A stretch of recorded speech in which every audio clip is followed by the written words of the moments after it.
ASEAN leaders meeting on Myanmar 100 days later. What's changed? We are still admitting participants to the Zoom room.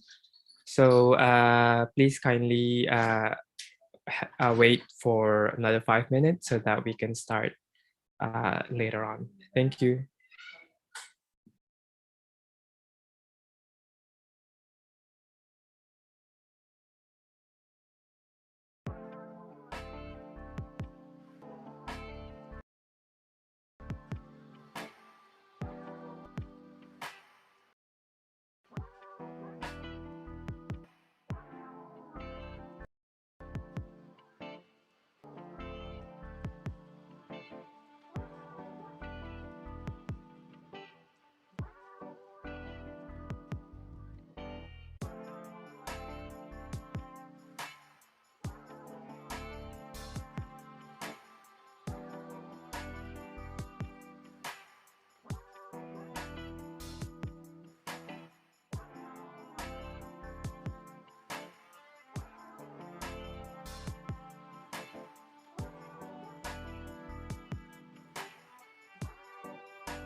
Hey, everyone.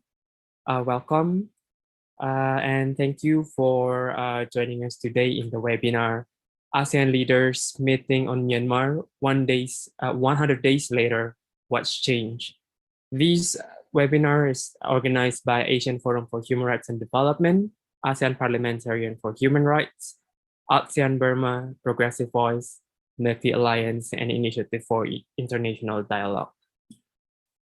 So this webinar's objective is actually to provide an independent and CSO's initiated assessment and evaluation of ASEAN engagement and response for after 100 days since the ASEAN leaders meeting agreed on the ASEAN 5-point consensus on the human rights situation in Myanmar, and as well as commemorating the 6 months after the attempted coup in Myanmar happening on February.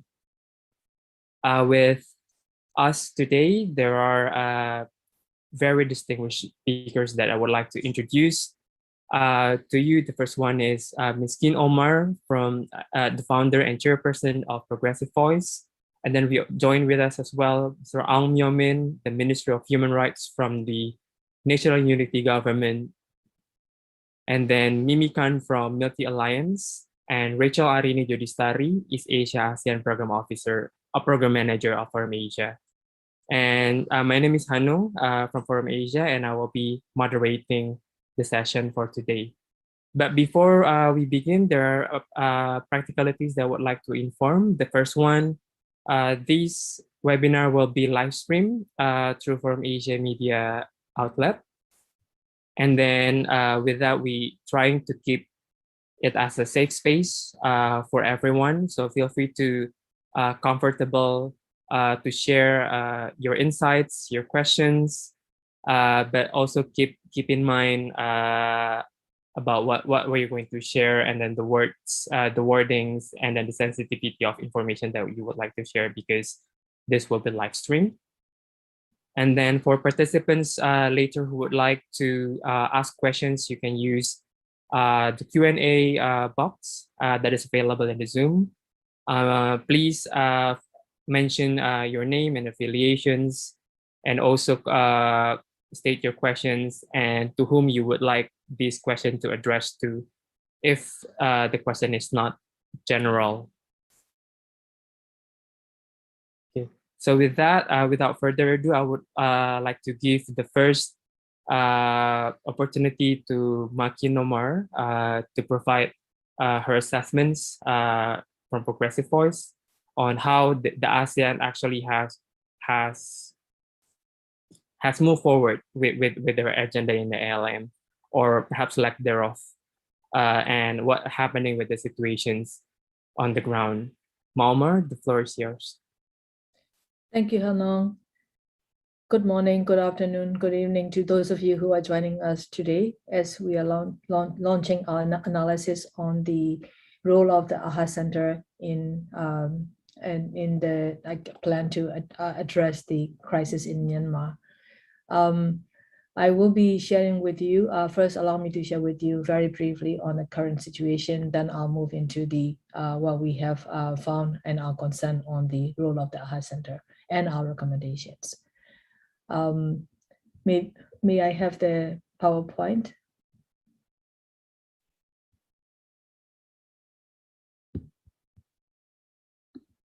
Thank you. So let me start with a very inspirational, positive note on what's happening in Myanmar.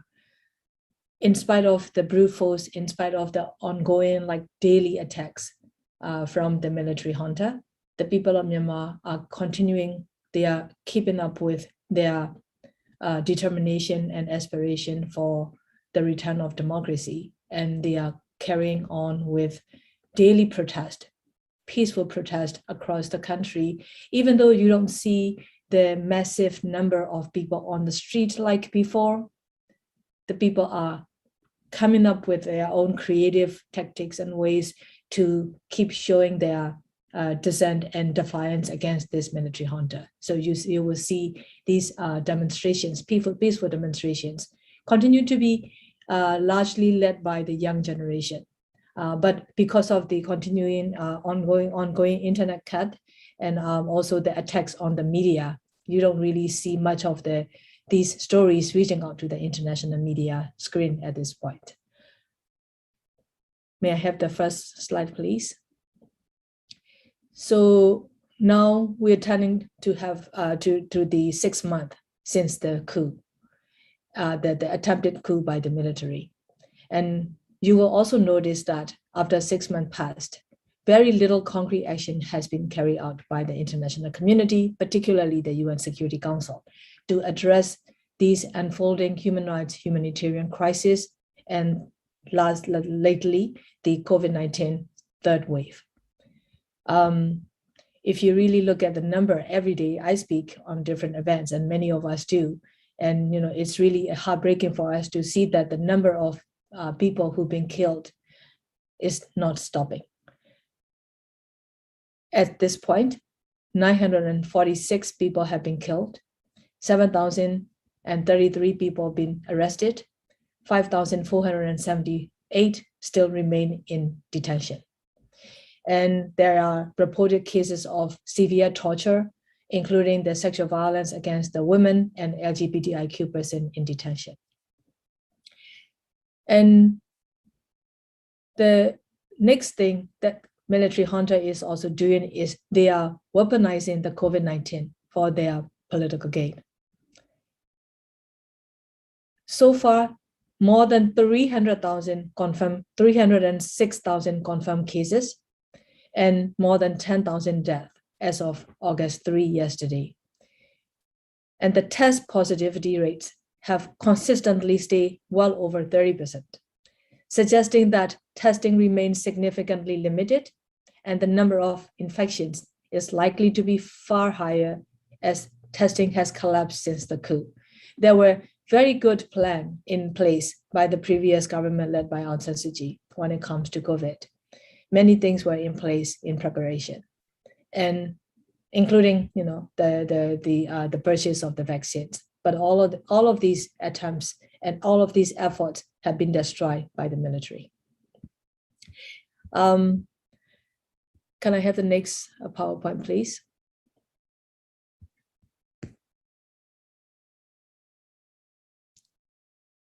Can I have the next PowerPoint? Next slide. Sorry, thank you. Yeah. So now, if you count from April 24, when the ASEAN leaders had a meeting, what change have we seen to tackle the human rights and humanitarian crisis? What we see is the UN and the international government have defaulted to the ASEAN to take the lead on both diplomatic and humanitarian response to resolve or address the crisis in Myanmar. But these 5-point consensus achieved on April 24 has done nothing really substantive or anything concrete for to address the situation on the ground. There has been no swift implementation whatsoever on these 5 points. Even the selection of the special envoy to Myanmar remains to be a deadlock as we're speaking. And also that one of the very 5 points is to end the violence. And the attacks by the military against the civilians continue to be intensified. The ASEAN continues to engage with the military junta while refusing to meet with other stakeholders, particularly the People Representative Government of Myanmar, the National Unity Government, as well as the other key stakeholders such as the ethnic armed organizations. So this is really challenging for us to see that ASEAN is not getting on the right track, even from the start, to to implement these 5 points. And what was is that ASEAN has become a vehicle, has always been in the past, for this military junta to assert their legitimacy regionally and internationally, emboldening their facet of authority. In the past, when Myanmar joined ASEAN, when Myanmar was welcomed and accepted in the ASEAN, it was the Myanmar military junta who actually used the ASEAN as their cover for all the crimes that they are committing against their own people in the country. But now coming back again, and this is now is even worse because of we have both man-made disasters such as the political crisis and humanitarian and human rights crisis, and the COVID-19, which is the pandemic, that the military is actually weaponizing it. Can I have the next slide, please?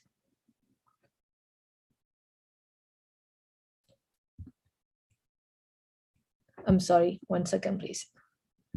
So let me bring your attention to the very center of our focus discussion today, the ASEAN coordination, the Center for Humanitarian Assistance on Disaster Management, or in short, AHA Center, as we will continue to refer in this discussion. The 5-point consensus placed the AHA Center as the main body through which the ASEAN shall provide the humanitarian assistance to the people of Myanmar. And our briefing paper presented to you today finds serious concerns about the capacity as well as the independence of the AHA Center.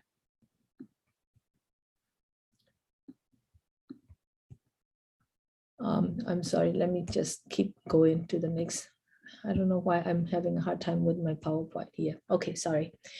So we have an experience with the AHA Center in the past when they dealt with the Rohingya situation in Rakhine State in 2018. First is that we have to keep in mind that the center has been meant to address the natural disaster. But when it comes to a crisis like the Rohingya situation, which is a man-made disaster, with the military committing genocide against the community, when the AHA Center came into the picture to address this situation for the Rohingya community in Rakhine, we already saw the problems with how the center had to approached. Like, for example, neglecting the identity of the Rohingya community. And this is one of the, like to address the problem, there are certain, issues like this root cause problem was rather neglected by the center, and which we found is quite challenging. Then, like I said, this center is actually for the natural disaster. So when it comes to this massive, gratitude of the man-made disaster, we have a serious concern how this center has the capacity to deal with. Next slide, please. I'm sorry, I'm not so good at PowerPoint. I tried to make it, but let me get to the next PowerPoint. Next slide. So now I want to address to you the key point of our concern, which is the lack of independence this center has. Because the center's standard operating procedure actually states that the requesting or receiving party shall exercise the overall direction, control, coordination, and supervision of the assistance within its territory. And Myanmar, of course, has a role in the AHA Center governing board, represented by the Ministry of Social Welfare, Relief and Resettlement. In the normal time, for the normal, in the normal time of the a natural disaster, that would be fine, right? Because that is the center supposed to deal with the natural disaster. Whereas the Ministry of Social Welfare, Relief and Resettlement of Myanmar, under the elected civilian government, will be the key actor to be a part of it. But now, this ministry is under the control of the military junta. And how can we have this ministry be actually in charge of overall direction, control, coordination, and supervision of the aid delivery when it is actually the military junta who is in charge of it? The point that the AHA Center also lacks the independence is that the junta can dictate the terms under which the center is going to operate. So there is a serious problem that we need to address if AHA Center is to actually will be the center of this humanitarian aid delivery to Myanmar. And this lack of independence and lack of impartiality already undermines the humanitarian aid principles that the center needs to comply with and abide by. And also this lack of independence contributes to its operational ability and also the effectiveness to engage the task beyond its remit. Next PowerPoint. I don't know why my PowerPoint is not going. I'm sorry. Okay.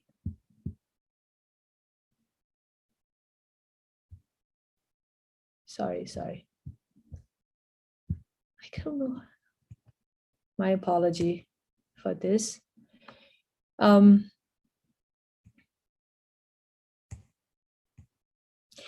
So also the risk associated with delivering the aid through the AHA Center is that if the AHA Center is to deliver the aid, like I said, it is going to be done through the junta, unless the ASEAN actually become to be so decisive with the political will also to make the things right and get the things on the right track, which the ASEAN has never done it with Myanmar. But if they do that, yes, of course, we can change the discourse of how this dangerous path ahead of us with the AHA Center plan to deliver the aid. But if the AHA Center will deliver the aid through the military junta, that will strengthen the military's position regionally and internationally, because at this point, their attempted military coup, the attempted coup by the military is not successful yet. They don't have the control over the country as they continue to use the brute force and keep trying. But if the humanitarian aid is used by the military for their political gain, that's what they're going to do, to take full charge of the country with using the humanitarian aid on one point, but also using the guns behind the humanitarian aid, threatening the people.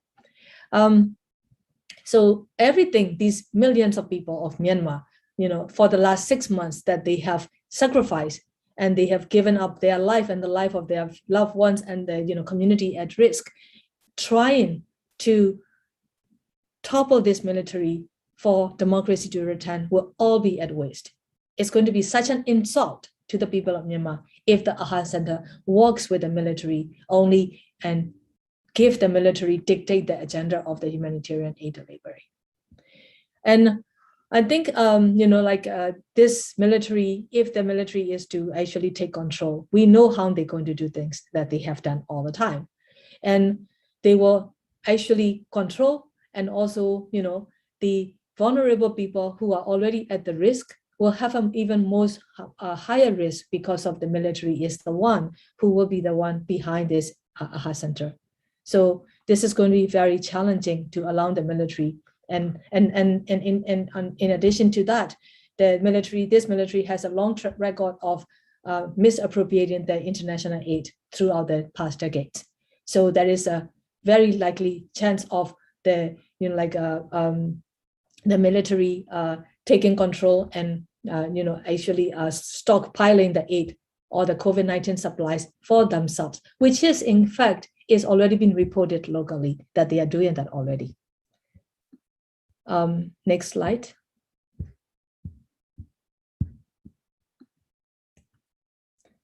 So our proposal is there are alternatives the AHA Center can approach. And there are alternatives that we have proposed to the AHA Center, even in the time when they were already trying to work in the case of the Rohingya back in 2018, 2019. We have proposed alternative options, but our calls were never heeded. And our proposals were never responded. But now, in this very, most precarious state where the Myanmar people are in, the alternative that we want to propose for the AHA Center and the way forward is they have to, considering all of the risk that is layout that's involved on the ground, it is vital to bolster the efforts being made by the local humanitarian networks, the doctors' networks, the ethnic service providers, community-based organizations, local charities, including, the assistance to go through cross the border. That is how the aid will reach to the people that the aid is intended to reach. The most people who are needing the most needing the aid.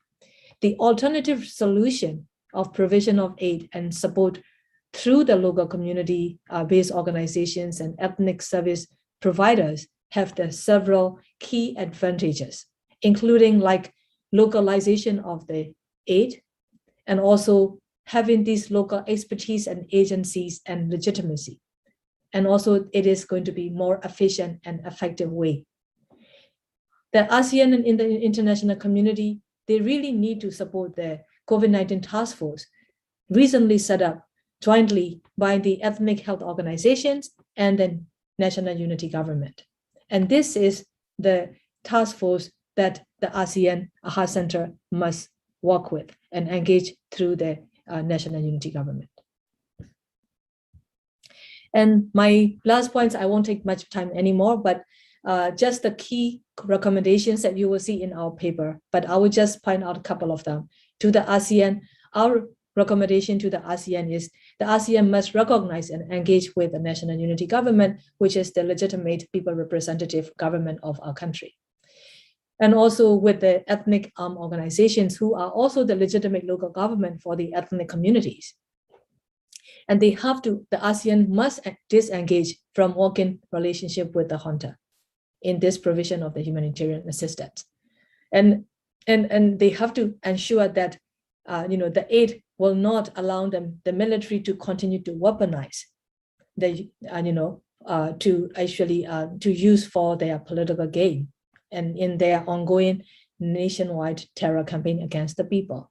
And I think it's very important that AHA Center and the ASEAN as a whole, the ASEAN leadership must understand how the risk involved for the people on the ground. So no matter what good intention that may be, both the ASEAN and the international actors back in the ASEAN and AHA Center behind. The reality on the ground speaks that having the junta take charge of the agenda is like further killing or further allowing the military to continue to commit these crimes against humanity and war crimes. So we must get nowhere near any of these attempts and efforts get to that. The next slide, please. And so with that, our proposal recommendations to the international donors and the humanitarian organization is work with the local groups, work with the local networks, work with the local CBOs, charities, and like doctors networks, and because they are the one on the ground. These very brave people, the community leaders, they are taking the two extreme risks at this point. One risk is the COVID-19. The other risk is the military continue to harm them and attack them and planning to arrest them and imprisoning them and torturing them. So you see how much of the risk that they are taking. So if the ASEAN and international donors don't support these people, who else is there to support? So the junta on one hand, who created these disasters, who in fact are the ones perpetrating those crimes and those abuses and those atrocities on the ground, or work with those who are trying to save the people's life, taking their personal risk on all fronts. I think this is also a moral ground for the ASEAN, as well as also the realistic reality of the people of the country that they claim to be wanting to help. So with that, we want to call on the governments of Thailand and India to ensure that both governments do not deny anyone crossing the border, but also open the humanitarian corridor on their borders with Myanmar, because this is the only way to save the people's lives. And international donor community and INGOs, as well as particularly the United Nations, must take the step to back up and make sure, ensure that these neighboring countries really are on board to save the people's lives in Myanmar. Because after all, especially when it comes to COVID, we all know that we are all in this together.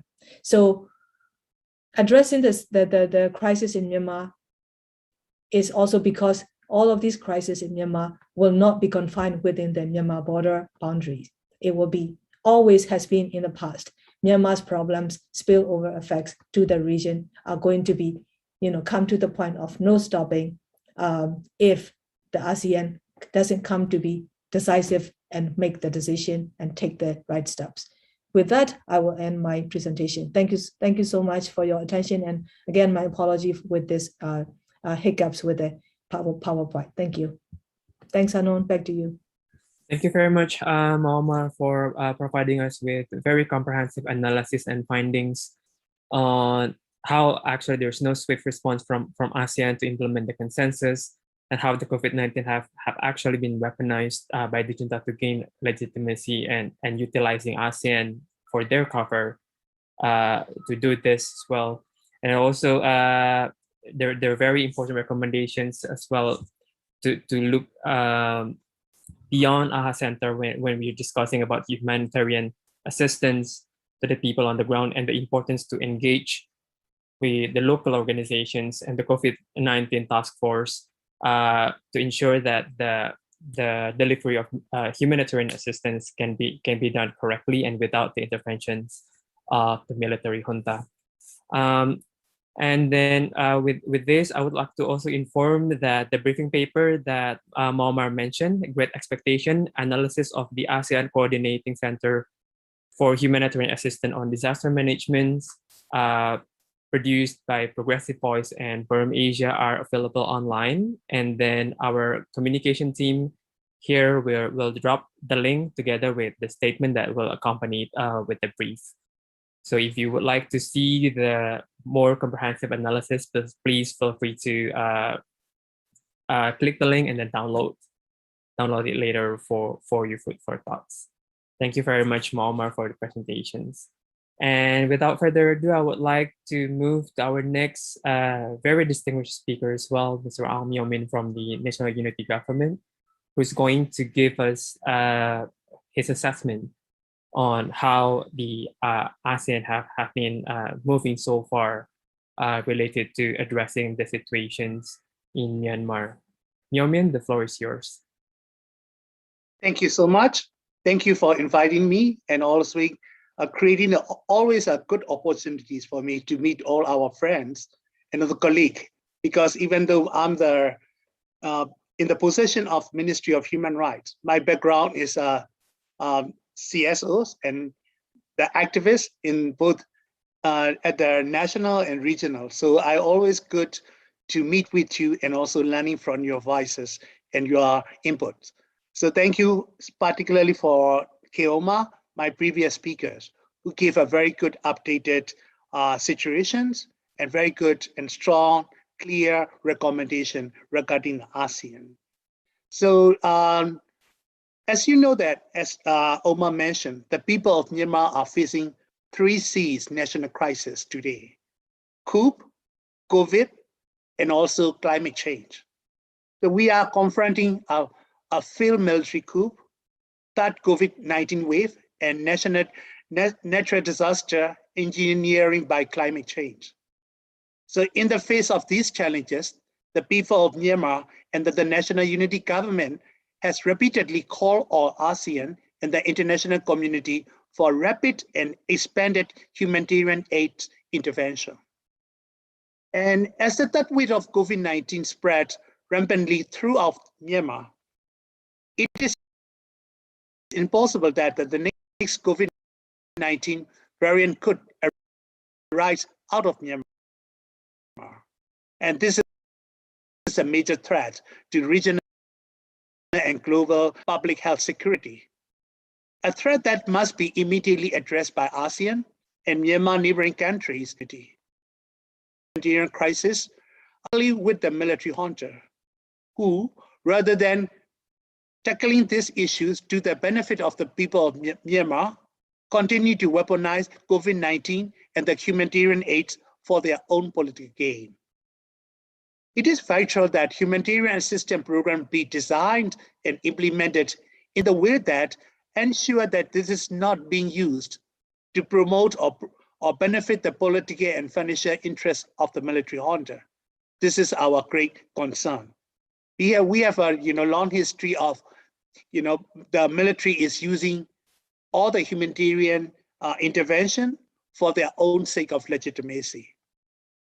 ASEAN and the wider international community must coordinate with the empower existing governance structures that are supported by the people in all parts of Myanmar, particularly through NUG aligned administrative bodies and the CSO or CBOs in ethnic administrators areas for localized humanitarian response to need of the ground.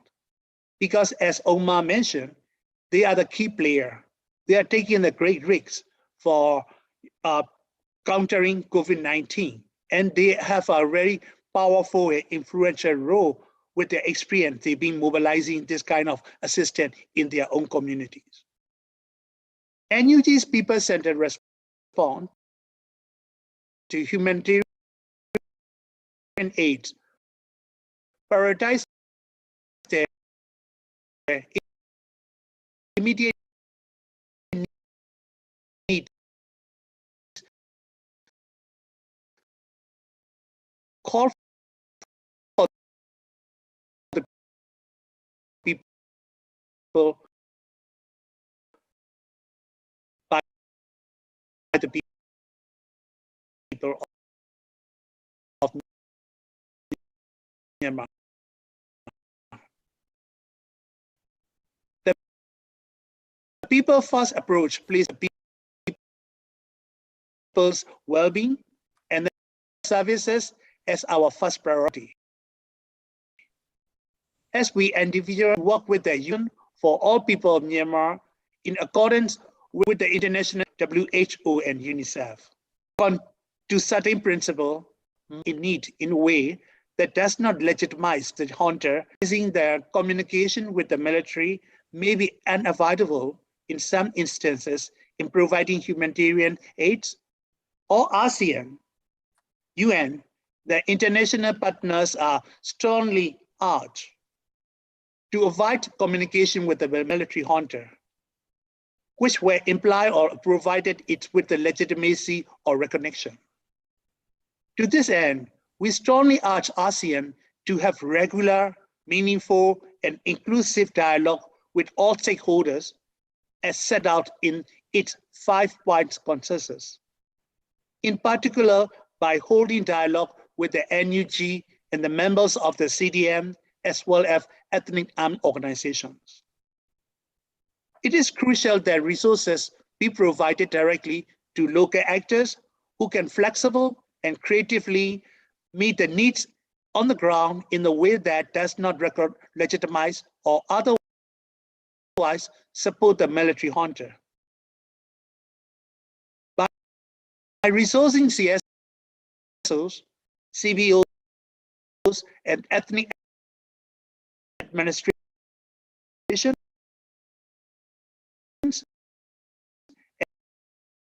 and in some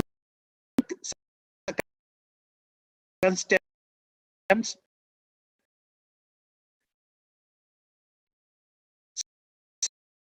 services through CDM health professions, ASEAN and international support can meet the needs of the people without causing greater harms. It can be ensured that COVID-19 reports and vaccinations are not used as a weapon against the people, and then those particularly in the CDM. Commit at this time. Decentralized and localized aid is reflective of the emerging federal democratic union that we aspire to build, and cross-border aid is currently essential in realizing of an inclusive, equitable provision of aid. Every day that passes without ASEAN and international community's urgent action is the day that we lose more lives inside the country. The military existed to serve its own interests and have demonstrated over the past 6 months that they were not in the best interest of the people of Myanmar. Rather, it served to perpetrate its own statute quarters and will only be further emboldened by the inaction of ASEAN and then the wider international communities. ASEAN must act, and it must act now, not only for the sake of the people of Myanmar, but for the sake of ASEAN. Their continuing insistence of working through the junta is affront of its own founding charter, with its declaration of adhering to the principle of democracy, the rule of law, and good governance, respect for protection of human rights and fundamental freedoms. History is repeating itself once again. General Aoláin is inspiring dictator and third generation of military chief that is following the footsteps of previous dictators, appointing himself as a care. This is a threat to globality, has an important role to play. The world must no longer wait for ASEAN to act. This current human rights, humanitarian, and COVID crisis require robust and immediate action by the UN Secretary General and the UN Security Council, especially this coming UNGA, because the issue of credential of the government of Myanmar is well beyond the table.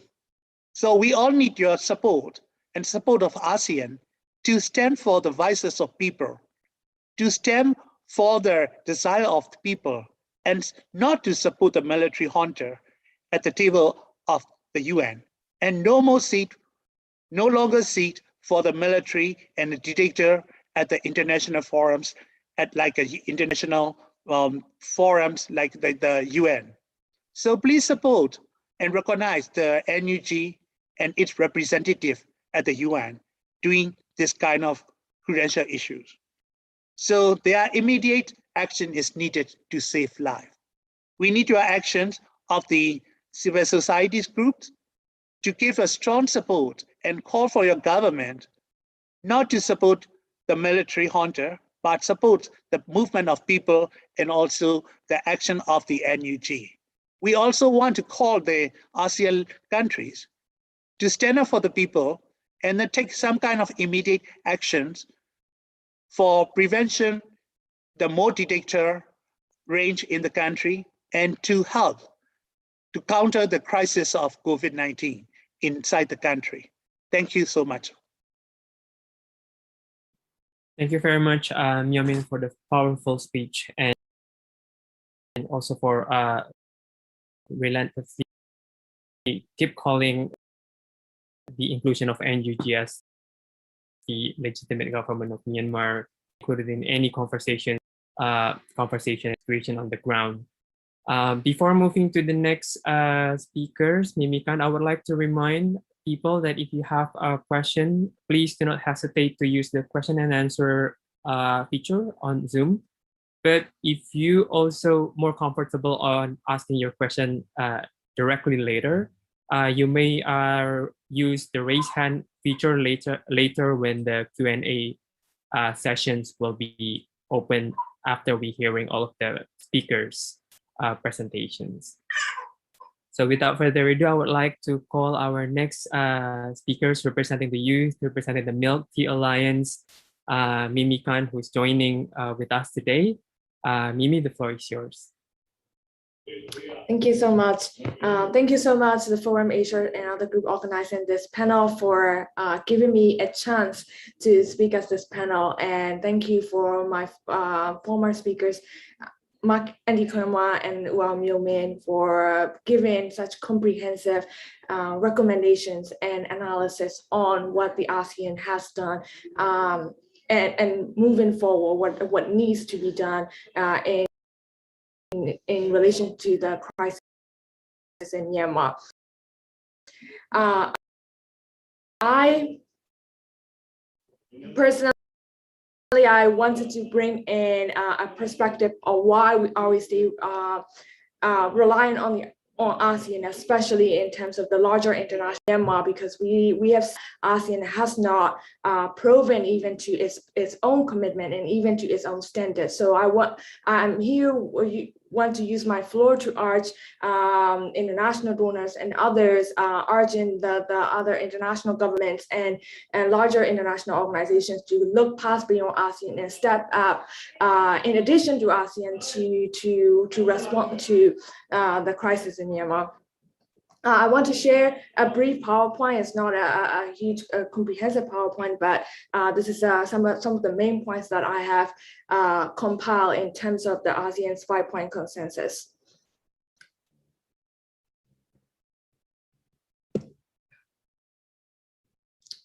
So the main point I want to make is this illusion of the ASEAN being the center of the response to Myanmar. That needs to change, especially in our current international order. And that needs to change to include more international actors and multilateral actors acting to respond to the crisis in Myanmar. The multilateral institution like the UN need to step up to give more comprehensive support to the people of Myanmar, and I'll make the recommendations in the end. Just to give you a background, I'm currently based in the US and working mainly on advocacy front for the US and then the UN. So a lot of my recommendations are sort of based on that environment, but largely they are very similar to what Ohmar has already made and what Myanmar has already made as well.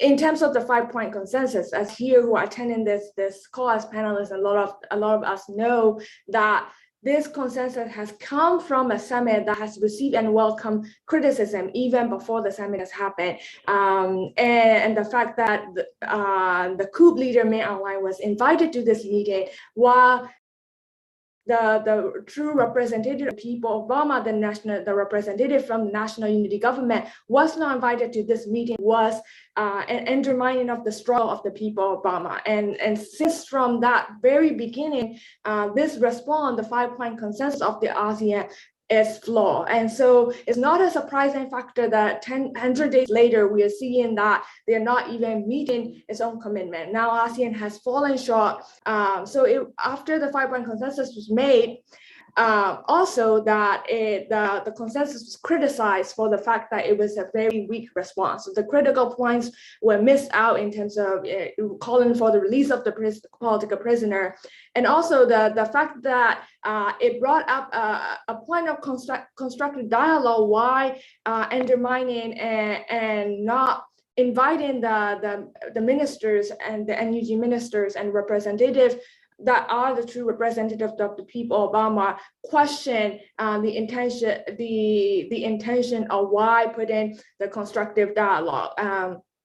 And the people of Burma are very firm in the fact that we are not going to have a dialogue with the military after it has been killing and repressing the civilian with impunity for a long time and with so much cruelty.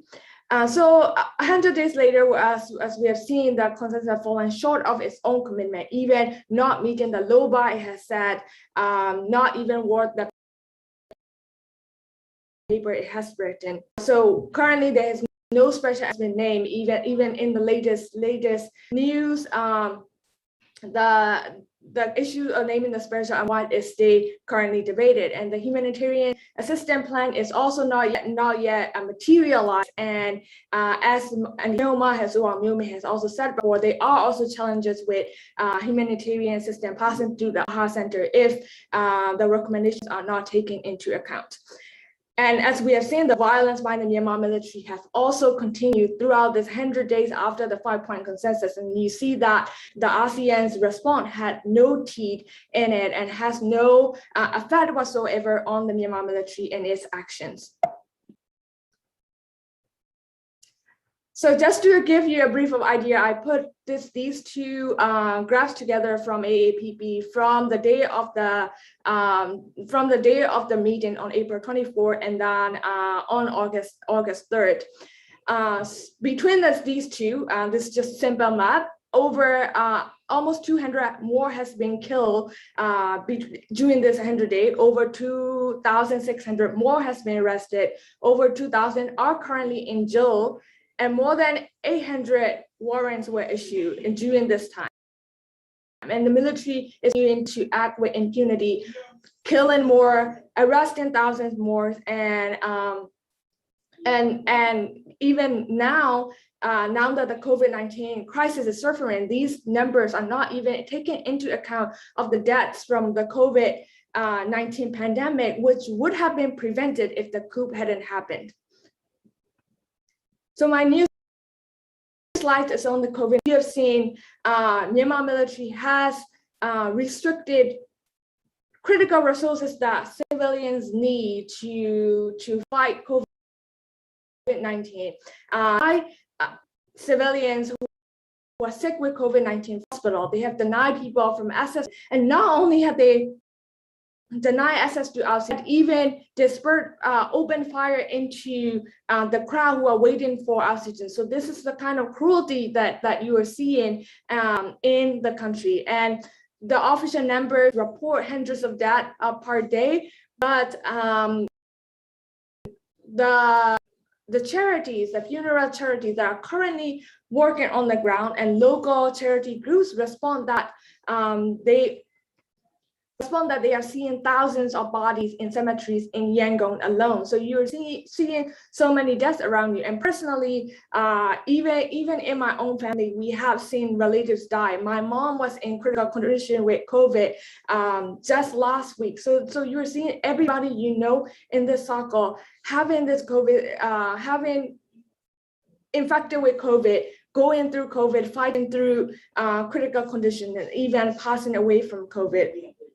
And this is something that would have been prevented if the coup hadn't happened, because the previous civilian government has just rolled out the vaccine, COVID-19 vaccine plans just days before the coup. And those plans were all thrown out of the window after the coup happened.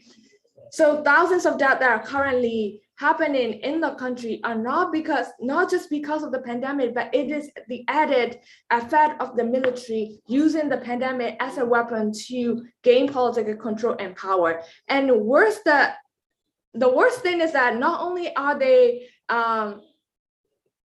using the pandemic as their political tool, but even not giving the civilian the resources they need to heal from COVID. Instead of responding to the pandemic, they are now building cemeteries in Yangon to cremate 3,000 more bodies a day. So this is the kind of cruelty you are seeing in the country, and this is only just a glimpse of the suffering that people are going through. The ASEAN consensus and the response of the ASEAN has not done anything to reduce and alleviate the situation in the country, but it has only the lack of inaction has only led to more suffering in the country. And I'm not even mentioning the effect of the floods because of the climate change, or because of the conflict in the conflict areas.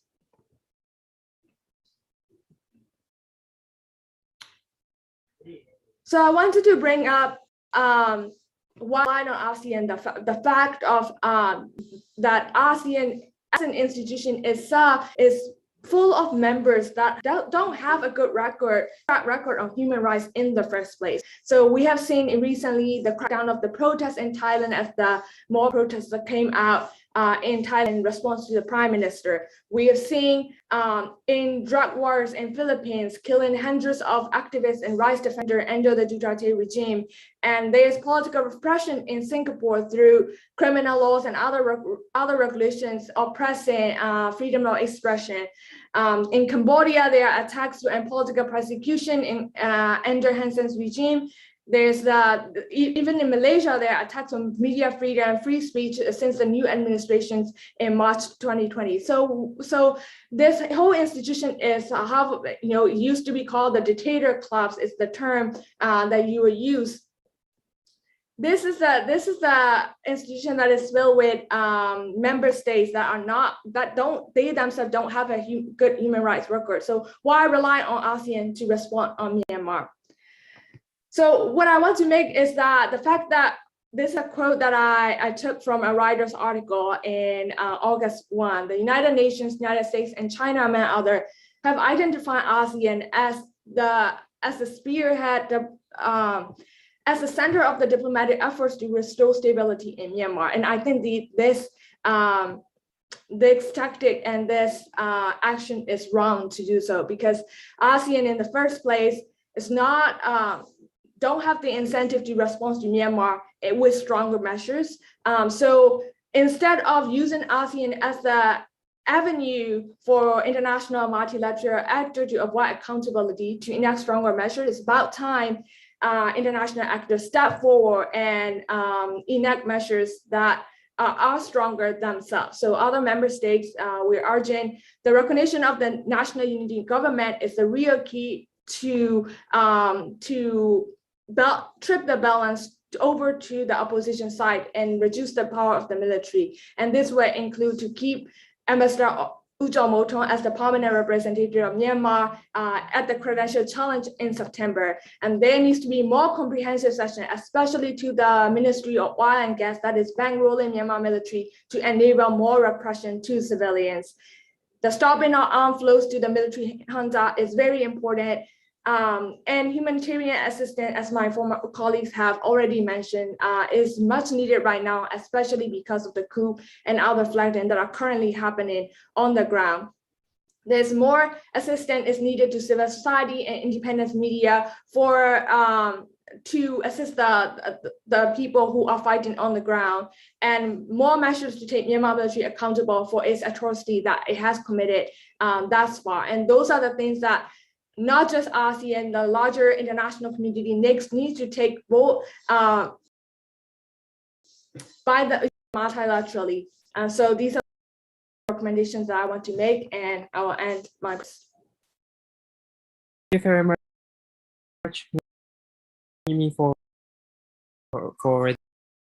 the recommendations. I think we all agree now that engaging in ASEAN is very skepticism as well. Move forward to address the situation meaningfully on the ground, and we hope that we can see later progress, or perhaps thinking about the alternative on what we can do together in the absence of ASEAN's meaningful intervention in these situations.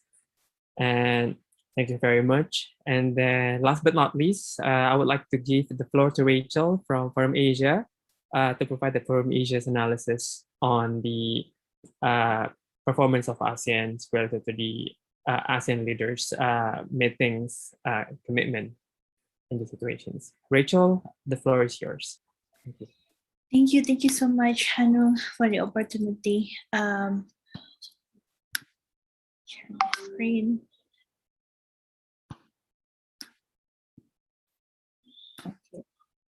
So 100 days after the ASEAN consensus, I think I won't repeat the points from other speakers who have provided such useful information for the participants here. My name is Rachel Arinii from Forum Asia.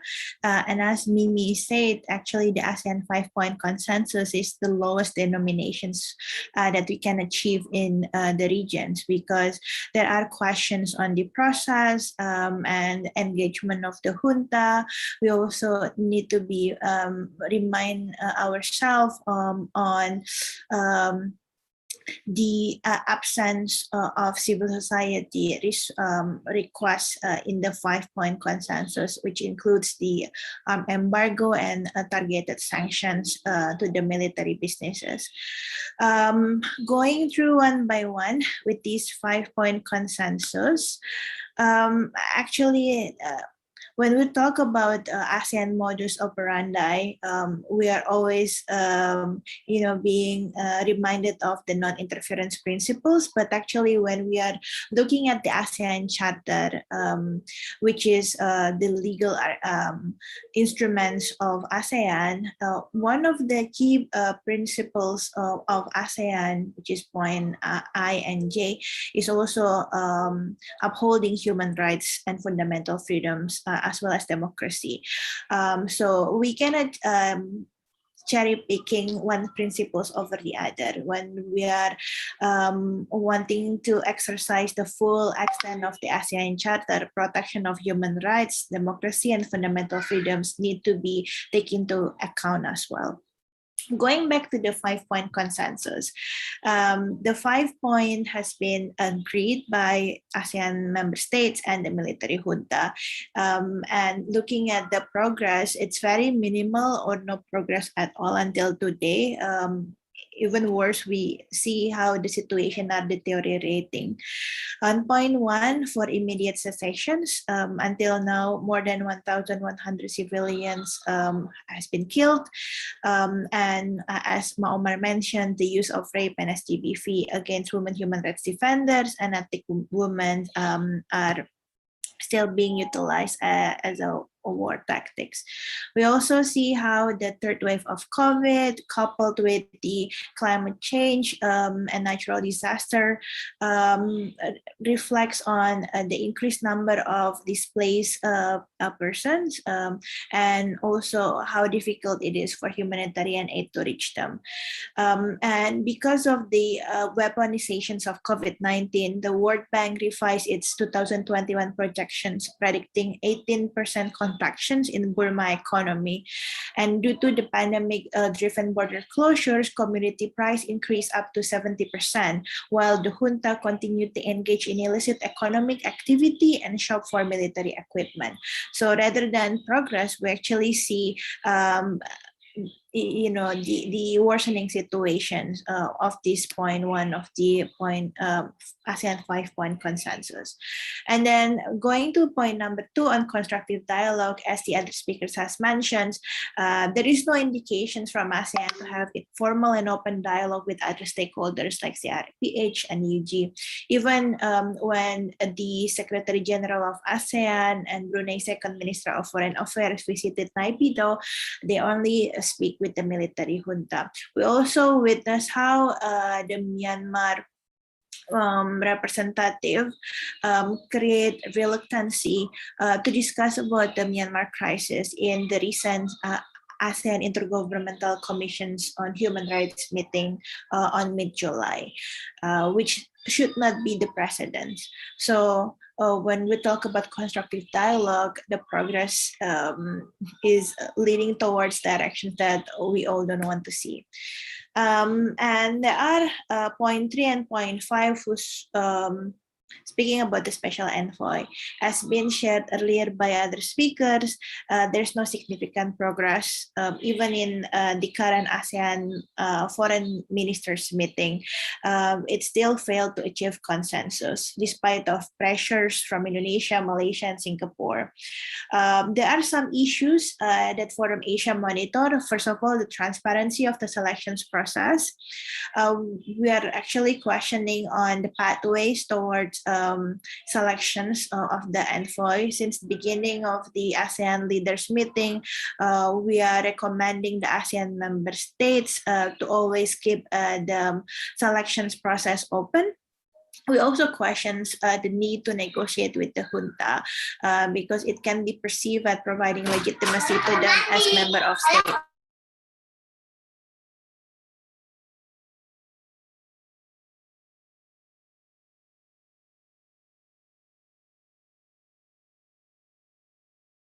Rachel, I think you're unmute.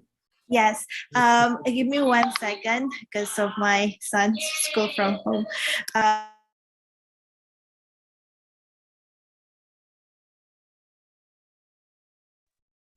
Oh yeah, so that's happened with increased care work due to the COVID pandemic. Second aspect on the special envoy is the ability to maintain independency. Looking at the pressure from the ASEAN member states and also the junta when selections of the envoy happened, there's no brainer that there will be impact on the envoy independency. And then the third aspect is on financial and technical resources. I think during the negotiation of selecting the special envoy, there's also argument made by junta or other countries who are not in favor of the envoy selections, that the country who are nominating the envoy should be the only country that provided financial and technical resources for the work. Give me 1 second, apologize.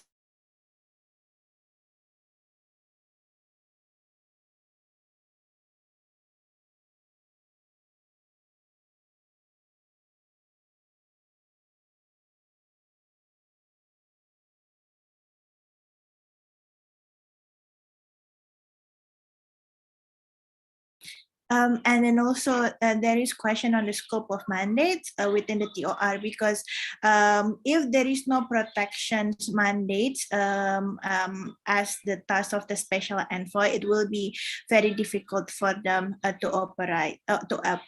There's also a question on the modality of the envoy, whether there will be only one envoy or one envoy with advisors. And then we also see like the candidates that has been proposed by the member states and how the military junta prefer to work with other military government to maintain the status quo.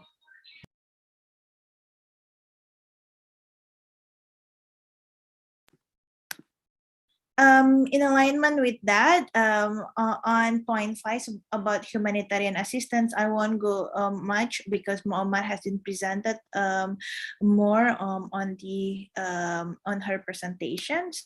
But I would like to also take the time to learn from other regions.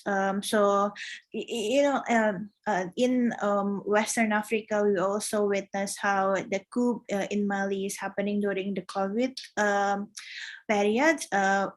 And ECOWAS, the Association of Western Africa country, convened an ad hoc virtual meeting, and only took them 2 days to make decisions to suspend Mali from ECOWAS memberships and also to give targeted sanctions. But however, once the situation is getting better, the suspension is being lifted, and it's very effective to address the situations. So before I close my presentations, the key development and pondering questions for us to think about is to think of the role of ASEAN bloc in the UN processes. We see how the ASEAN blocs has been watering down the UNGA resolutions, especially on the arm embargo, and we don't want this to be the precedent for the future UN processes. And we also saw that recently the Myanmar military leader declared himself as prime ministers, and also suggesting that there will be elections to be held in 2 years. This is merely delaying tactics, as the US express it to be so, because to have a free and fair elections, we will need full restoration of democracy, and without that, there won't be any meaningful democracy process that can be achieved. There's also questions about the ASEAN October Summit. Will the member state be talking about Myanmar issues? Who will be representing Myanmar? And the last pondering question is how's the trajectory of Cambodia stands as the 2022 ASEAN chair. As Meme has been shared earlier, the whole ecosystem within our region is facing the deteriorations of democracy and striking civic space. And with Cambodia human rights track record, it is very difficult to expect that human rights will be fulfilled or even protected in this scenario. So with that, I would like to end my presentations and give back the floor to Hanung. Thank you. Thank you very much, Rachel, for giving us your and Forum Asia's analysis in this matter. We have heard all of the presentations from the speakers, and I mean, on behalf of the week organizers, Forum Asia, ITHR, ASEAN Burma, Progressive Voice, Community Alliance, and Initiative for International Dialogue, I would like to convey sincere appreciations for your presentations for today. That we are going to move forward now to the question and answer sessions. But before opening the sessions, I would like to give I would like to just drop a link on the op-ed that developed by Ohmar in relation to challenging the concept of neutrality on giving the humanitarian access. This is something that it's a good read that we can read together, or perhaps later Ohmar can also speak about this if she would love to. And since we have several questions already, I would like to move forward to it by reading the first three questions that we have so far. I know that Myomin has tried to answer it by typing, but since we are also live streaming in several social media outlets, so it would be great if these can be addressed via oral as well. The first question is from Dian Septiari from Jakarta Post. Should NUG have its representative to ASEAN? What are the steps taken by the NUG in engaging ASEAN as an organization and ASEAN member states? And then the second question from Hui Tan, Straits Times. A question for Mr. Aung Myomin. Which countries and which international organizations have the NUG contacted so far to arrange for humanitarian aid for the people of Myanmar? What have their responses been? And then the third one from Shahidul Chaudhuri. Really sorry if I mispronounce your name. Has the NUG contacted the Bangladesh government for working on bilateral Rohingya and regional issues? That's the first three questions first to answer, and then we will move forward to the next set of questions after this. The floor is yours, perhaps Myomin first. Thank you. Yeah, as a government, we need to have a good engagement and relation with every country, because this is very important, having a kind of, peaceful, coexisting environment at the region, at the international. So we always open the floor and also open the door or engaging with any government that is possible for us. Within the ASEAN, we're using the formal channel of our communications, sending out open letter, sending out our statements to the head chair of the ASEAN and also Secretary General of the ASEAN to make sure that, what is our, willingness, what is our positions, what is our call for the ASEAN countries. So this is the formal way. And the informal way, we have a kind of engagement with the individual members when, they are willing to talk.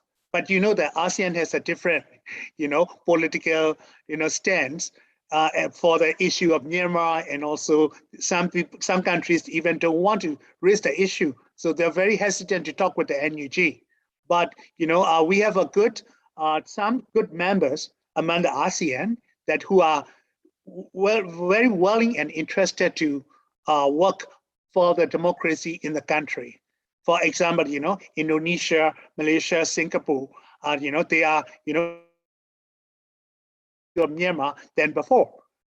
So we have individual meetings with them, and then we also call for their more active role, convincing the ASEAN members and then raising the issue, because that sometimes we need to break the consensus decision making that really takes time, and also if we have more time for the making the decision, it's more people would be killed in the military. So it really pushed for the more international, more interventions for speedy the actions on Myanmar.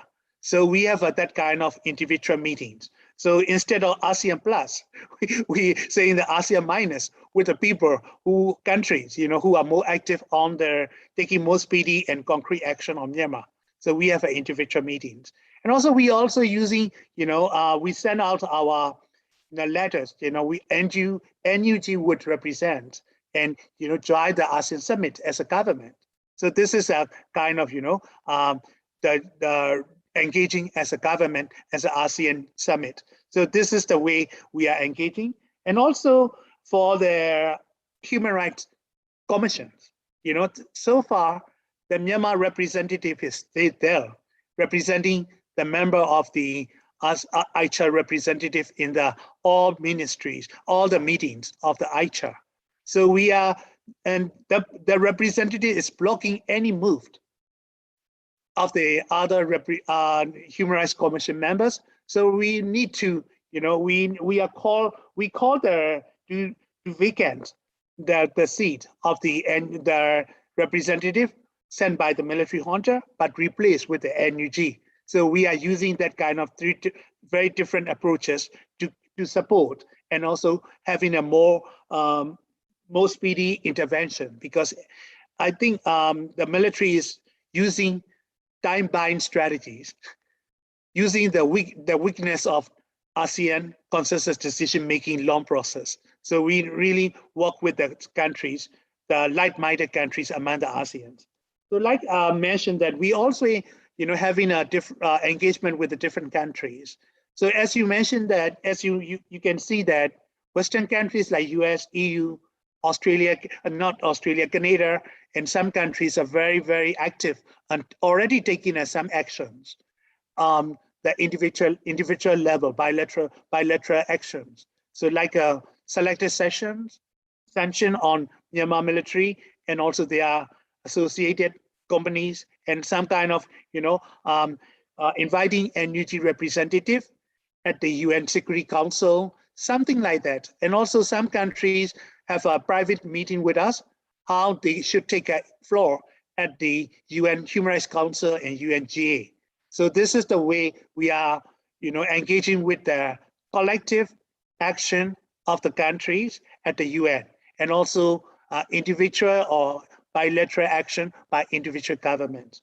So this is what we are doing. But for the question of engagement with the Bangladesh, unfortunately, we don't have that kind of relation as far as I know. But this is the good message. We really need to work on the issue of Rohingya, and then finding out what is the position and how possible and feasible we can work for the safety of the Rohingya, and also the providing assistance the Rohingya in the refugee camps who are facing COVID, and also the direst flood in the area. So that we really need to continue. And for our NGOs, especially the COVID-19 interventions issues, we send out our humanitarian assistance positions. We welcome the NGOs as a third party who can provide the needs of the people who are desperately in need without engaging with the military.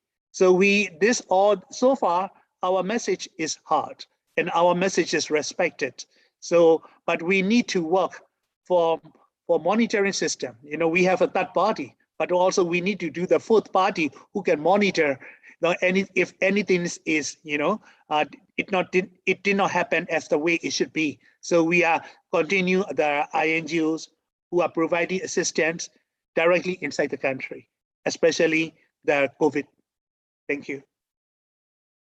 Thank you very much, Minister Ong Myo-min, for the answers. Does any other panelists would like to answer the same questions as well? So maybe we can move to the next set of questions. I would like to read the two questions, and then I will give the floor to those who have raised hand, join us on. The first one is from Huzaifah Salahuddin. Is it time that the non-interference principle need to be reviewed or removed in order to resolve issues? And then also from Shahidul, should the ASEAN Special Envoy work on creating conducive environment for facilitating repatriation of Rohingya people from Bangladesh? And then for the raise hand comms team, can you please give access to join us on to give her question directly?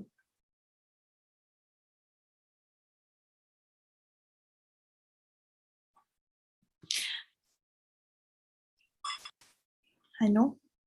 Yes. Okay, so, perhaps I can address the non-interference principles questions. Rachel, could you hold on for a second? Joanna, if you can unmute yourself and then state your question, because you're still muted.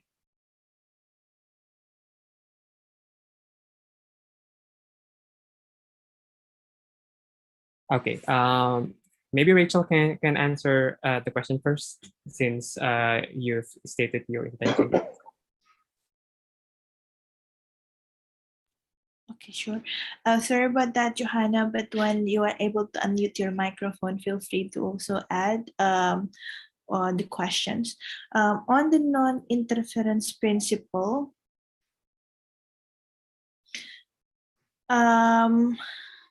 actually, this is not unique principles that only ASEAN have. In fact, the UN Charter also have non-interference principle, and so does other regional mechanism. The main problem is not the principles itself, because as I mentioned earlier, actually the ASEAN Charter principles also includes respect to human rights, democracy, and fundamental freedoms. But the problem lays on how it's often utilized by state authorities that wanting to get away with accountability. So the problem is the political willingness itself, and also how the whole ecosystem within our sub-region, Southeast Asia, when we see like the member countries of ASEAN, the problem on respect and protection of human rights is not the problem that being faced by Myanmar only. It's also across the other countries, and therefore the norm itself is the impunity of violence and impunity of the violations of human rights itself. So that's I think the way we need to looking at the principles of non-interference. So unless there is like a political willingness from the member state to start protecting human rights issues and discussing or acting on issues that affecting the regional stability, we won't achieve anything. And when we are looking at the documents or even term of reference of other regional mechanisms, the African human rights mechanism actually have more simplified mandates, but in fact they are able to receive complaint, they are able to give general comments, they are even able to give resolutions on the harassment of journalists. So again, everything goes back to the political willingness, and many strictly using the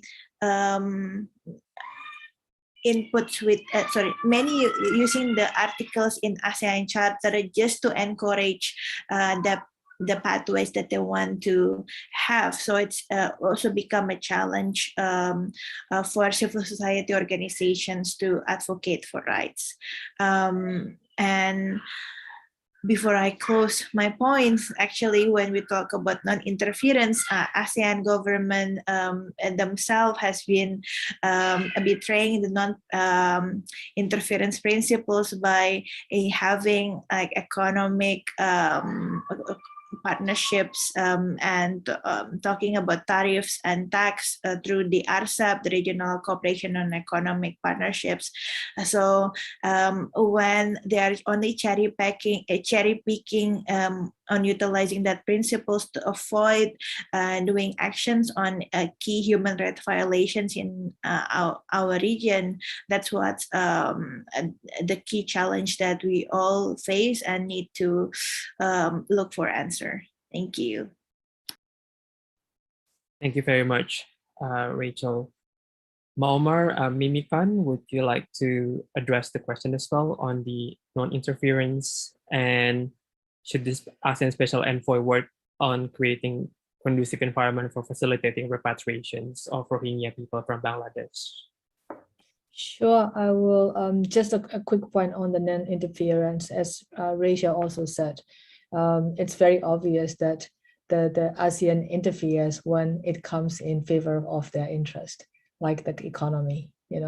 When that interference in the economic affairs by working with the military, joining the military, in Myanmar, is already actually having a huge negative impact on our people. So where is that principle, right? So I think that's the key point also Rachel raised. I just want to reiterate.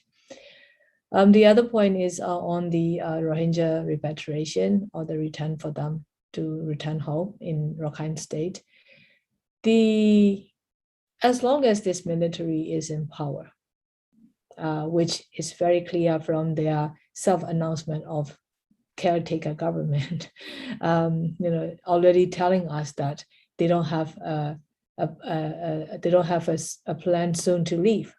So as long as this military is in power, there is no safe volunteer return for the Rohingya community to go back home. No safe, no volunteer, no sustainable, no dignified. So, I mean, the coup itself, before the coup, we all know how the situation for the Rohingya community already, either in the country or those who are in, Bangladesh side, in spite of the, being considerate support from the Bangladesh government. Of course, there are so many challenges on the ground in the camps. We all know that. But also those who remain in the country, they continue to live in the open air prison conditions. There are like apartheid-like conditions continue to exist in their daily life when they don't have, or they lack with their basic needs. They have no access to the health and education, and no travel, no freedom of movement. So now, because of the coup, it's even far worse, right? Because the reality is that unless we really can address the systemic discrimination and persecution against this particular most vulnerable community, we cannot find a safe future for them. And military is the one who committed the genocide against that particular community. When they are in sort of full charge of the country by force, how can we ever think of any viable future safe return for the Rohingya refugees? So yeah, it's not possible. But I mean, the every solution, the solution to the every crisis in every level at all fronts that Myanmar people are facing, it all comes down to the point of how do we stop this military? How do we get rid of this military? How do we bring them back under the civilian control? And this must be the political agenda of the ASEAN as a regional bloc too.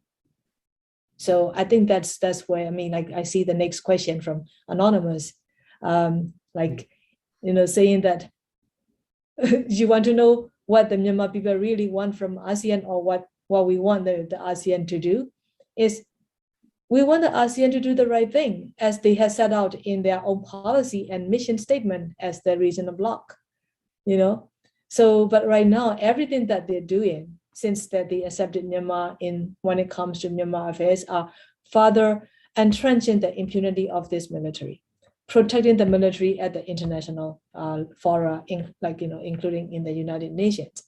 So if they will back down, if the ASEAN will back down from protecting the military, that would be a huge first positive step for the people of Myanmar. In the next 2 months, like Mimi already addressed, and Minister Aung Min already addressed the issue of this, who represents Myanmar in the United Nations, is going to be discussed in the upcoming UN General Assembly. We want to ensure that ASEAN member states, 9 member states, take a very firm stand for democracy, for rule of law, and therefore by rejecting the unlawful, murderous military regime. So I think there are very clear things that we want the ASEAN to do, except that we don't see the ASEAN doing any of that. So I think that is a very frustrating for us, because like I said, since Myanmar was quote unquote welcome and accepted into the bloc, what do we see from the ASEAN? We don't see the ASEAN taking, like a positive steps or the positive contribution for Myanmar's democracy development, or the development for the rule of law. Instead, the ASEAN always been at the forefront, shielding the military. Well, I mean, you can hear all the stories, like internally, like different individual member states governments might tell, us here and there how they try internally in the closed door meetings, as in the ASEAN way of doing things, that they try to convince the military to change the discourse, right? But the reality is, as a public, we don't see it. What we see is that ASEAN keep defending the military. Like I said, I mean, at this point, that the Myanmar has come to the point with this military committing all these from genocide to crimes against humanity and war crimes, not only in the pocketed ethnic areas, but now across the country. So now it is come to the ASEAN, and the ASEAN's reputation is a father at stake.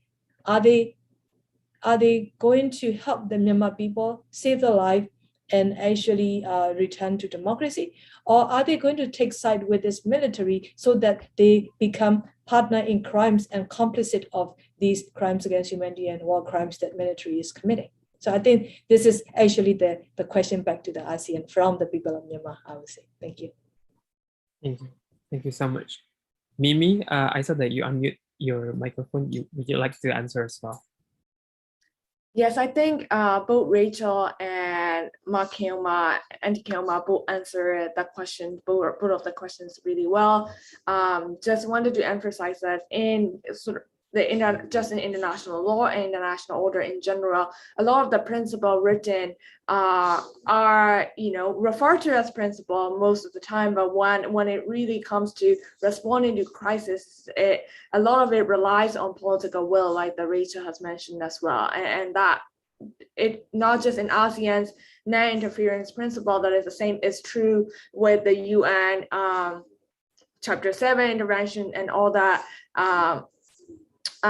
Interventions and things like that, international interventions and things like that as well. So I think it's not just about the principles that are written into the charter, but it's mainly about what the member state wants to do and how the ASEAN have incentives to shield the military from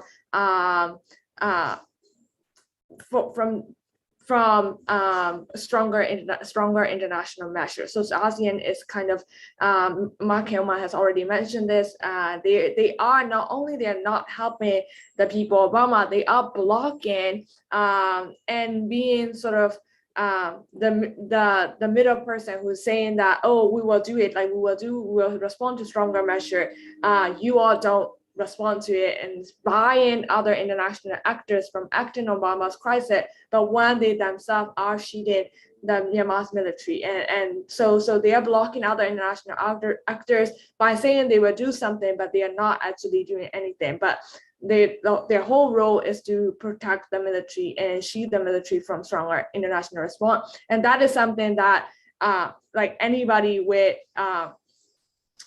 who has followed the crisis know, and that is something that international community, the larger, wider international community needs to accept and step in and further forward.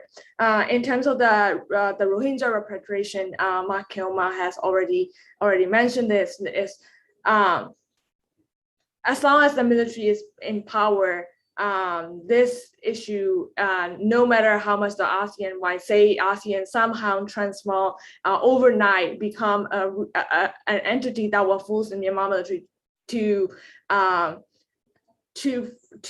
act on to add on more possibility for human rights issues. So even if that happens, as long as the military is in power, it will be really hard to handle this repatriation issues, because again, the Myanmar military is the central role of committing the genocide, and they are the one who currently repressing civilians, and no matter what outside actor force them to do, so long as they are in power, so long as they have the means to repress the citizen, the repatriation is not going to happen, and there will only be a lot more repressions and more killings and mass atrocities happening in the country, much less thinking about how to repatriate, how to reconcile, how to heal as a society. Thank you very much. Minister Aung Myomin, do you want to add your comment as well to the questions and the comments that made by Ohmar and Mimikan and Rachel as well? I fully support the comments and points made by the other speakers, because the interference is a big issue. It is, and also it will slow down all the actions on the issue of Myanmar. So I really fully support it. And also we have to see that, what are the emergency issues and what are the root causes of the human rights situation in the country. They're like, we can see that COVID is the urgent issues and some other issue, but all the root causes of the current situation are the military. A military junta is the main responsible for all this kind of thing. So I think why we are trying to facilitate some of the urgent needs, but we should not forget who are the main responsible of continuing this kind of human rights violations and who are blocking the development for refugees, the repatriations and any other issue. So that's why I really want to highlight, this is good, to find out a way how we can do this to handle the current situation, but please don't forget the systems and then the perpetrators. As long as they are in power, it is very difficult to solve the durable situation. So I really support, it is very important to stop the military in power and topple down from the power. And then we can also find out other ways of the long-term solutions for the the decades-long problems like other issues at the same time. Thank you. Thank you. Hanung. Hi, can I yeah. very quickly one point also, like what the Myanmar people want the ASEAN to do? Like Minister Aung Myomin already talked about this, also this the impunity that Myanmar military has enjoyed for decades, and I think, like, that we have to also be, we need to be able to see and differentiate the crimes this military has committed are international crimes. These are international criminals. So we're dealing with the international criminal gang. So what we want the ASEAN to do is also to support the Myanmar people's call for the Security Council to refer Myanmar situation to the ICC, because that's the only way that we will be able to hold these perpetrators to account criminally by international law. That way, we will stop these mass atrocities that they are committing across the country.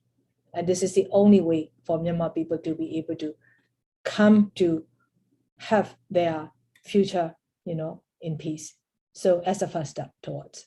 So I think what we want the ASEAN also to do is by referring Myanmar situation, by supporting the cause at the Security Council, refer Myanmar situation to the ICC. Thank you. Thank you very much. We still have time for one more round of questions. So I would like to ask if Johanna can unmute now, or if you're more comfortable on putting your question on the text, that would be great as well. And then we have 2 questions on the chat box, which I will read it shortly. Bear with me. Can we even have any trust in ASEAN to do anything? We have lived through Tan Swe and Khin who were welcomed by ASEAN. How do we know ASEAN will not just let Myanmar people suffer as collateral for the sake of regional stability? And then the second question's from Joseph Benedict. Has civil society groups been able to engage with AHA Center on the concerns raised? And what has the response been so far? And Joanna, if you have a question, please just feel free to put it on the text as well.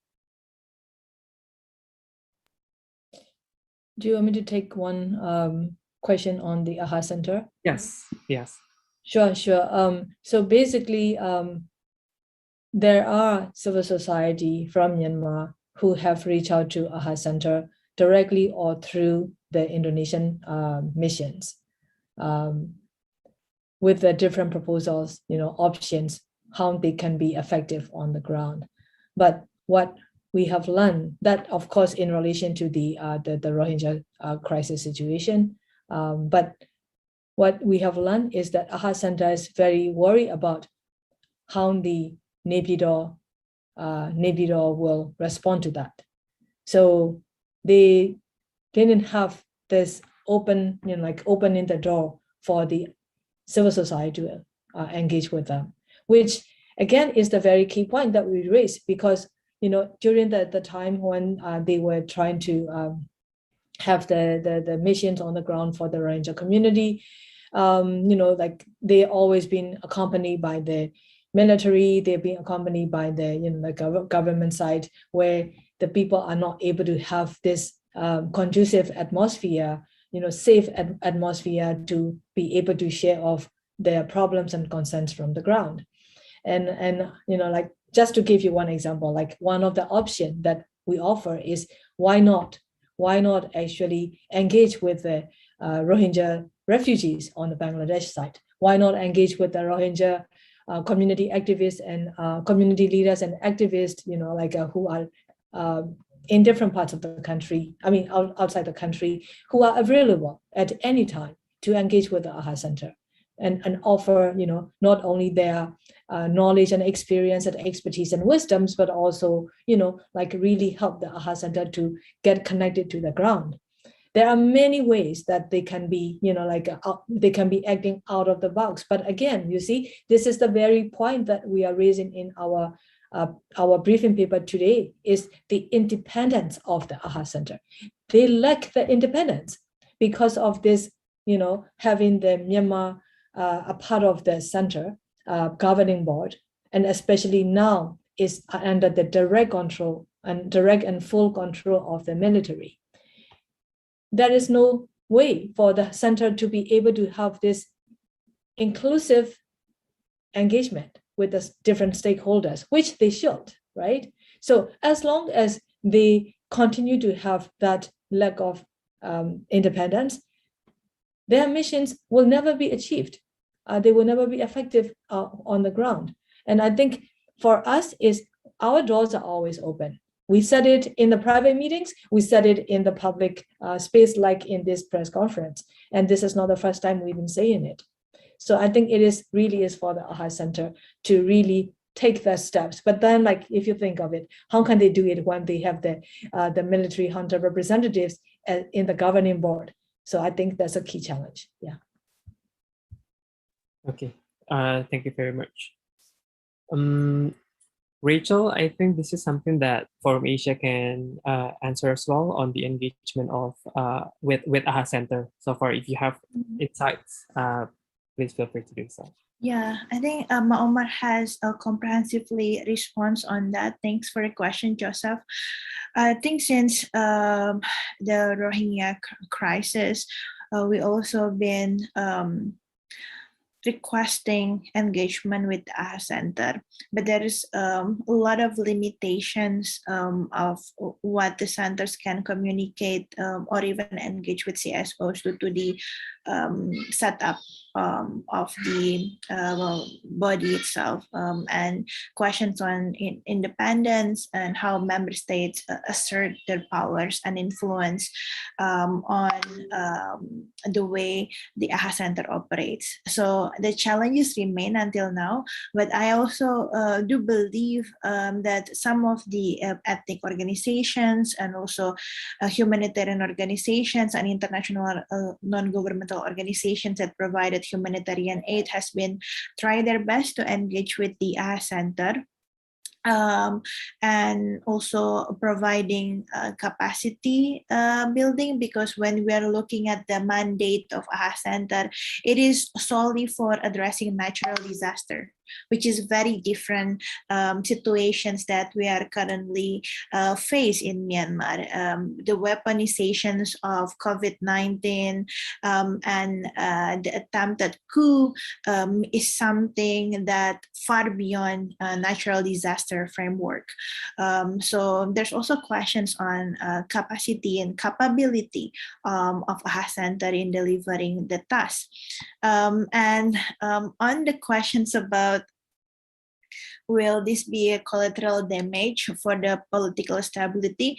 Actually, the spillover effect of ASEAN inaction is far beyond not taking any actions. We are not only risking Myanmar people, but we are also risking the economic recovery of the whole regions, especially as we are now suffering from COVID-19 and also like recessions in majority of the countries in ASEAN. We also see how displaced populations in Myanmar and flows of refugees is not only affecting the border countries like Thailand, Bangladesh, but also other countries in regions like Indonesia, Malaysia. So the spillover impact is very massive. And I think we need to learn from the history of our nations that by keep giving the impunity, it won't only damaging Myanmar, but also the whole regions, because we see the trends of militarizations and populist authoritarian governments in ASEAN, also affecting economic, social rights of the peoples. And in this era, we also see the stark inequality among countries in ASEAN, and with not doing anything to address the crisis in Myanmar, it will be influencing more of inequality that the region will face. And lastly, my point is about questions on actually what civil society organizations and Myanmar peoples really want, because they're always negative response on ASEAN effort. From the bottom of my heart, I want to assure you that our intent is actually for good purposes. We actually care about ASEAN and the mechanism, and we want to make sure that the pathway that ASEAN choose is in line with social justice and right-based approach that are part of the ASEAN Charter. So in April, Forum Asia, together with Progressive Voice, ASEAN, ASEAN Sujit Caucus, IID, and Milk Alliance circulated the joint letter that's supported by more than 2,000 organizations. And the Solidarity joint actions actually calling on ASEAN leaders to give the seat of Myanmar in ASEAN Summit to its legitimate representative, NUG, and then also call for all violence against people and peaceful demonstrators, and support initiatives by the international community to impose global arms embargo and targeted economic sanctions, ensure access for humanitarian aid, especially with COVID situations, put safety, security, and well-being of Myanmar asylum seekers and refugees, and take substantial measures against the military junta.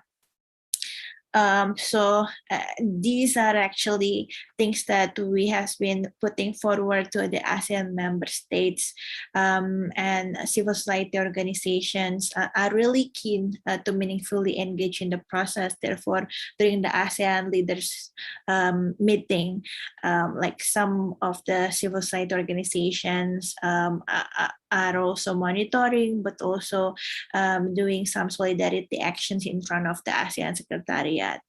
So that's what I want to share, Hanung. And with that, I would like to give back the floor to you.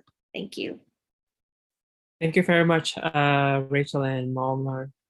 Minister Aung Myo Min and Mimikan, I would like to check whether you would like to answer for those questions as well. Yes, of course. The current situation in Myanmar is no longer internal affairs. This is the regional threat for stabilities and also spread of COVID and also the sustainable military system dictatorship in the regions. So this is, I really strongly point out the Myanmar situation is no longer a domestic issues. So we need a regional intervention for that. And also, like Ohmar mentioned, it's no longer just human rights violations. The military is committing international criminal, like, crime against humanity, war crime, and genocide already. So they should be dealt with the international jurisdiction and also using all this kind of international criminal accountability systems. So that should be aware of the ASEAN. But ASEAN is always using that Myanmar is the internal issues. But if you compare with the previous history of ASEAN and right now, ASEAN has taken some steps that you noticed it. Is they raised the issue of Rohingya in many situations, and also initiated to do it, even though it is not perfect. It's not the way we want to send it to do. There's already some steps. So we should keep pushing that one, ASEAN on the right track of listening to the people of the country and then using that they are goodwill of the intervention for the effective strategies for change in the country. And I truly trust the people power. The ASEAN, even though the ASEANs are not very strong on the issue of Myanmar and the government level, the people-to-people level, we have a strong, solidarity, not only among the Burmese between the Myanmar and then ASEAN, but the whole international solidarity of the people to people is really good. So we should keep it, and also we should use this kind of people to power people, campaigns, advocacy to lobby their own government, and then do the ASEAN regional group. This is what we like to say. Then also for what we want to the ASEAN to do is review the non-interference and take and also finding out what are the most concrete and more meaningful intervention that could stop the military regime in the country. This is one thing. And especially the neighboring countries, finding out how to make a cross-border humanitarian assistance in consultation with the NUG and other INGOs who can facilitate or deliver this kind of thing, so we can do the immediate support for the people in need. And also ASEAN is part of the global action too. ASEAN is the family of the global. So like the challenging time, crucial time is coming for credential issue of the Myanmar at the UNGA. So ASEAN, some countries supported the strong resolution so far, calling for the human rights violation at the UN. And also we really strongly need the ASEAN, each and every member state to vote or to support the NUG at the UNGA. And not only the credential issue, but also we also think about beyond the credential issue, because this is the time for the Human Rights UN General Assembly would adopt a strong resolution again on Myanmar.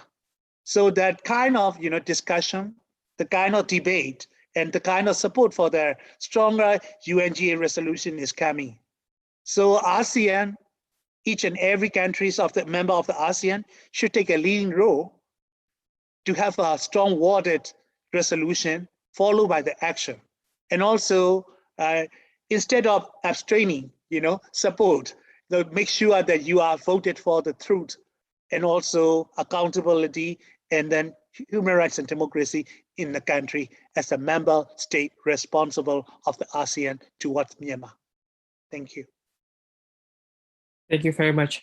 With that, actually, we are 4 minutes before 12, and we would like to close the question and answer sessions and then go for the closing. So for closing today's discussions, I would like to give the floor one more time for each panelist to give their final comments. I think I can start with Mimi and then go to Minister Aung Myo Min, and then Ohmar, and then finally Rachel.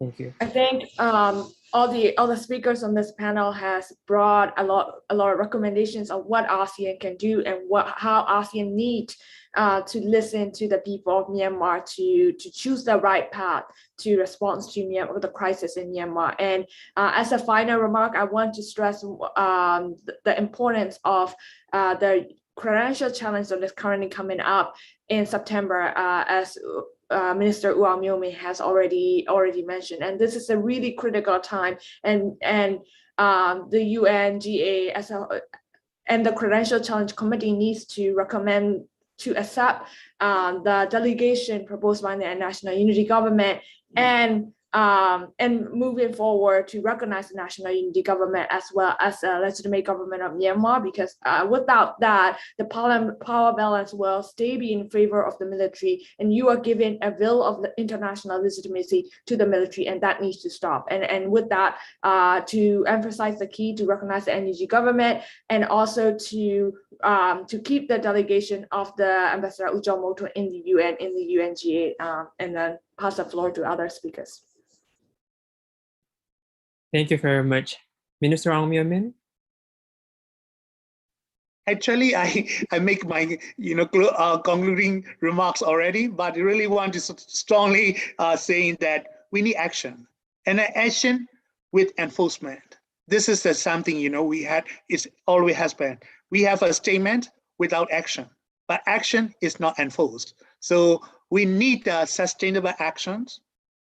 We need stronger actions followed by the monitoring. So we should have a kind of time frame or monitoring how our actions has been implemented, how the promise has been accomplished, and what are the lessons we learned and how we can make it better.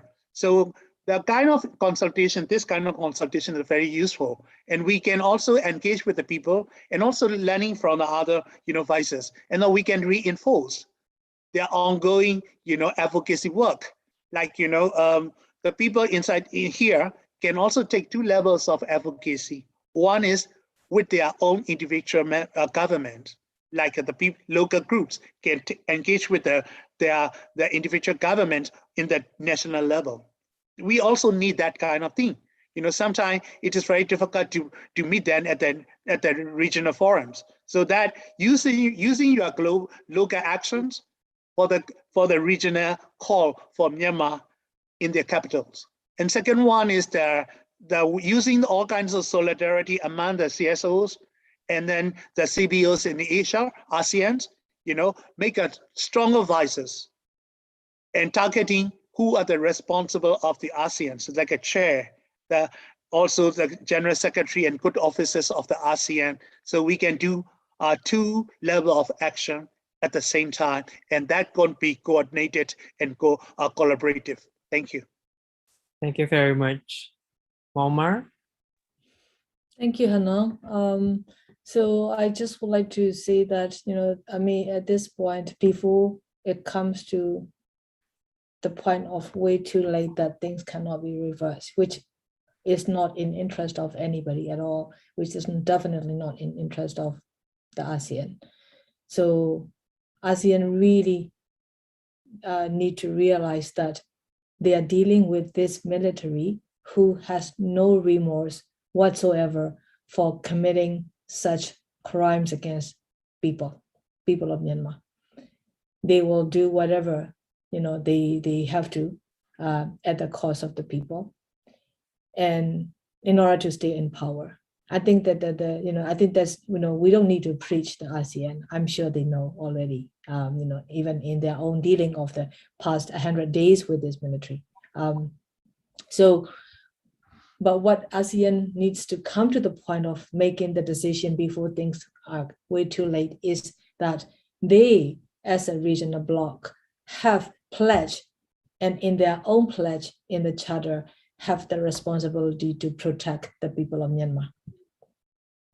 And like I said, Myanmar's crisis have never ended within Myanmar's boundary, ever. There have been always these spillover effects to the region. And the very plan of the ASEAN as a regional bloc to move forward as a community can never be realized. It would become a far-fetched dream, unless they deal with Myanmar military, I will be very precise, unless they deal with the Myanmar military. So for the ASEAN to keep allowing this military to continue to create these man-made disasters, create all of these crises, and continue to allow them to weaponize the humanitarian aid, the COVID-19, and the ASEAN failing the Myanmar people under this very most precarious, circumstances, under the current circumstances. It will not be only the ASEAN failing its own mission, but it's also failing their own individual member states' national interest and their own people. Because, like I said, especially with the COVID-19, we are all in this together. And COVID has no boundary, and that we cannot see. And I think it's a very, alarming time for us that relying on this military to address a COVID outbreak that they intentionally allow to ensure this is a collective punishment over the population who are categorically rejecting them. So there is no way for the ASEAN to address these unless they stop this military from committing all these crimes and all these violence. So with that, I hope that ASEAN at this point, I think they must be tired of us also complaining as much as we are tired of them. keep going and working with this military, So I think this is the time we should come to the time of understanding and knowing of what the people of Myanmar need and want, and also what is practical for ASEAN to move forward in dealing with this military junta. Thank you. Thank you very much. Last but not least, Rachel. Thank you, Hanung. I think Ohmar and also Minister Myo Min have wrapped up the sessions really eloquently. But just to add, I think in ASEAN we're operating as a family, and to have a healthy and well-functioned family, the ability to express and also seek information is important to be available. And because of that, for having a meaningful engagement, it is important for the people of Myanmar, civil society organizations in the regions, to also being informed on what is happening, what's the negotiations, and be there at the same virtual table with the member states to really reflecting on the people-centered ASEAN that we want to be. And on top of that, I think this is the COVID-19 and also the Myanmar crisis is definitely a test for the relevancy of ASEAN. And we want to make sure that ASEAN are still relevant in the upcoming years. Therefore, it is very necessary to ensuring that the legitimate government of Myanmar can take part in the upcoming ASEAN summit in October. and also to making sure that the ASEAN member states are supporting the the civil society organizations call to the international platforms like the UN Special Council, the General Assembly, and the ICC in dealing with the Myanmar crisis, so that we can become one cohesive bloc that are people-centered. And lastly, I know this is a very difficult time for people in Myanmar, and as Minister Myomin have shared, this is not an internal issues anymore. This is our collective issues, and therefore we need to act swiftly. ASEAN need to act swiftly to address the human rights, humanitarian, and economic crisis in Myanmar, to making sure that our regions are peaceful, stays peaceful and a stable region. So I'll close there, Hanung, and thank you so much for the opportunity again. Thank you. With that, on behalf of the organizers, again, Forum Asia, ASEAN Parliamentarian for Human Rights, ASEAN Burma, Progressive Voice, Military Alliance, and Initiative for International Dialogue, I would like to convey our sincere gratitude to Minister Ang Myomin from the National Unity Government, Makin Ohmar from Progressive Voice, Mimi Khant from the Military Alliance, and Rachel from Forum Asia for their powerful remarks and presentations, and also to convey gratitude for participants and those who have stayed with us for these past 2 hours. We hope that these initiative can be continued, and to show to ASEAN that we will not be silenced and we will keep them accountable to do the right things and swift in accordance with the will of the people of Myanmar. Before I ended the sessions, our communication team will drop again the link to the press statement and the briefing paper authored by Progressive Voice and Forum Asia for your perusal. With that, I would like to end the note with have a good day and in solidarity for the people of Myanmar. Thank you very much. Thank you.